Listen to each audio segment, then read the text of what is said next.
Hello everyone, this is my report about International Convention of Load Lines. So what is load line? Load line. A ship's water line is the line where its hull meets the surface of the water. A load line, also called plimsoll mark, is a marking indicating the extent to which the weight of a load may safely submerge a ship. By way of waterline limit, it is positioned amidships on both sides of vessel's hull and indicates the draft of the ship and the legal limit to which a ship may loaded for specific geographical areas and seasons of the year. The purpose of the load line is to ensure that a ship has sufficient freeboard, the height from the waterline to the main deck, and thus sufficient reserve buoyancy volume of ship above the waterline. It should also ensure adequate stability and avoid excessive stress on the ship's hull as a result of overloading. Ships intended for a carriage of timber deck cargo are assigned a smaller freeboard as the deck cargo provides protection against the impact of waves. Next is, what is International Convention of Load Lines in 1966?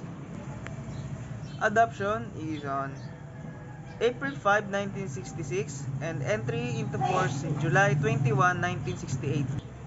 International Convention on Load Lines 1966. The first International Convention on Load Lines, adopted in 1930, was based on the principle of reserve buoyancy. Although it was recognized then that the freeboard should also ensure adequate stability and avoid excessive stress on the ship's hull as a result of overloading, in the 1966 Load Lines Convention adopted by IMO, provisions are made determining the freeboard of ship by subdivision and damage stability calculations.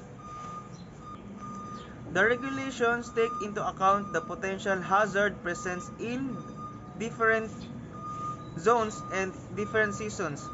The technical annex contains several additional safety measures concerning doors, freezing ports, hatchways, and other items.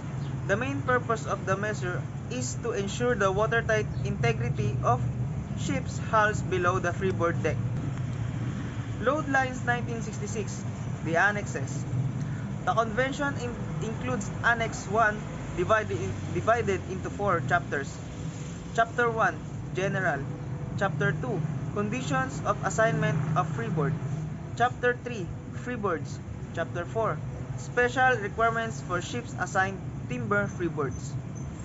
Annex 2 covers zones, areas, and seasonal periods.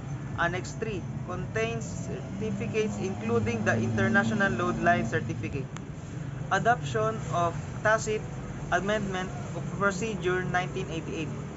The 1988 Protocol adoption in November 11, 1988. Entry into force February 3, 2000. The protocol must primarily adopted in order to harmonize the convention survey and certification requirement with those contained in SOLAS and MARPOL. All three instruments require the issuing of certificates to show that requirements have been met, and this has to be done by means of survey which can involve the ship being out of service for several days.